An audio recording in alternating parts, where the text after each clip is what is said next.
வணக்கம் பவித்ரா. நாடாளுமன்ற தொகுதி மறுசீரமைப்புக்கு எதிர்ப்பு தெரிவித்து முதல் அந்த கூட்டுக்குழு நடவடிக்கை கூட்டமானது தமிழக முதலமைச்சர் மு.க.ஸ்டாலின் தலைமையில் இன்று நடைபெறுகிறது. குறிப்பாக இந்த கூட்டத்தை பொறுத்தவரையில் இந்த 20க்கும் மேற்பட்ட மாநிலங்களை சேர்ந்த முதலமைச்சர்கள், அரசியல் கட்சி பிரதிநிதிகள் இந்த கூட்டத்தில் பங்கேற்கின்றனர். இந்த நாடாளுமன்ற கூட்டுக்குழு நடவடிக்கை கூட்டத்தை பொறுத்தவரையில் மத்திய அரசு நாடாளுமன்றத்தில் தொகுதி மறுசீரமைப்பு செய்வதற்கு தீவிரம் காட்டி வரக்கூடிய நிலையில் தொகுதிகளின் எண்ணிக்கை அதிகப்படுத்துவதற்கு தீவிரம் காட்டி வருகிறது. இந்த நிலையில் இந்த தொகுதி மறுசீரமைப்பை பொறுத்தவரையில் இது மக்கள் தொகை அடிப்படையில் தான் இது நடைமுறைப்படுத்தப்படும். அந்த வகையில் இதனால் மக்கள் தொகை குறைவாக இருக்கக்கூடிய மாநிலங்கள் பாதிக்கப்படும்.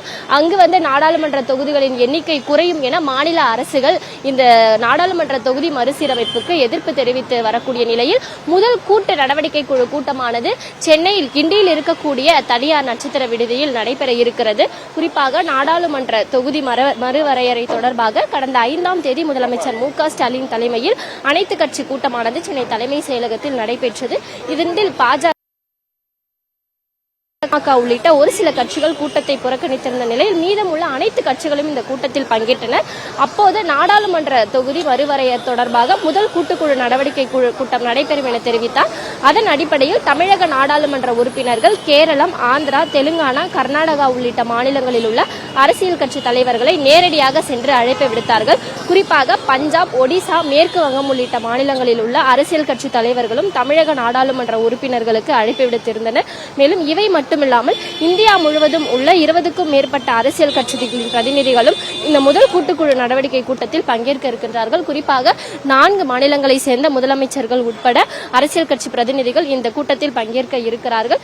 மேலும் குறிப்பாக இந்த நாடாளுமன்ற தொகுதி மறுவரை தொடர்பாக நடைபெறும் முதல் கூட்டுக்குழு நடவடிக்கை கூட்டத்தில் தேசிய ஜனநாயக கூட்டணியில் உள்ள பவன் கல்யாணி ஜனசேனா கட்சி சார்பாக மக்களவை உறுப்பினர் உதய் சீனிவாஸ் கலந்து கொள்வதுதான் மிக முக்கியத்துவமாக பார்க்கப்படுகிறது.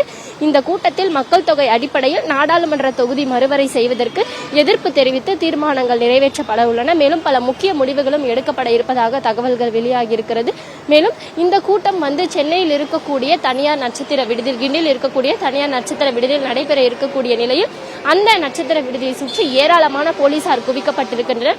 சரியாக 10 மணி அளவில் இந்த கூட்டமானது தொடங்கப்பட இருக்கக்கூடிய நிலையில் காலை முதலே பாதுகாப்பு பணியில் ஏராளமான போலீசார் அந்த விடுதியை சுற்றிலும் விடுதியின் உள்ளேயும் ஏராளமான போலீசார் குவிக்கப்பட்டிருக்கின்றனர். குறிப்பாக இந்த கூட்டத்தை பொறுத்தவரையில் நாடாளுமன்ற தொகுதி மறுவரைக்கு எதிர்ப்பு தெரிவித்து இந்த கூட்டமானது இன்று நடைபெறுகிறது. இந்த கூட்டத்தில் கலந்து கொள்ள இருக்கக்கூடிய கேரளா, தெலுங்கானா, கர்நாடகா உள்ளிட்ட பல்வேறு மாநிலங்களை சேர்ந்த அரசியல் கட்சி பிரதிநிதிகள் கலந்து கொள்ள இருக்கின்றனர். இவர்கள் அனைவருமே உரையாற்ற இருக்கின்றனர். இறுதியாக தமிழ்நாடு முதலமைச்சர் மு.க.ஸ்டாலின் உரையாற்ற இருப்பதாக கூறப்படுகிறது. இந்த கூட்டத்தை பொறுத்தவரை நாடாளுமன்ற தொகுதி மறுசீரமைப்பு குறித்து பல முக்கிய முடிவுகள் எடுக்கப்பட இருப்பதாக தகவல்கள் வெளியாகியிருக்கிறது. மேலும் மத்திய அரசை வலியுறுத்தக்கூடிய வகையில் பல முக்கிய தீர்மானங்கள் நிறைவேற்றப்பட இருப்பதாகவும் தகவல்கள் வெளியாகியிருக்கிறது. பவித்ரா. தமிழக முதலமைச்சர் மு.க.ஸ்டாலின் தலைமையில் இன்று தொகுதி மறுசீரமைப்பு தொடர்பான ஆலோசனைக் கூட்டம் நடைபெற இருக்கிறது. இது தொடர்பான அண்மை செய்தியை தற்போது பார்த்து வந்தோம்.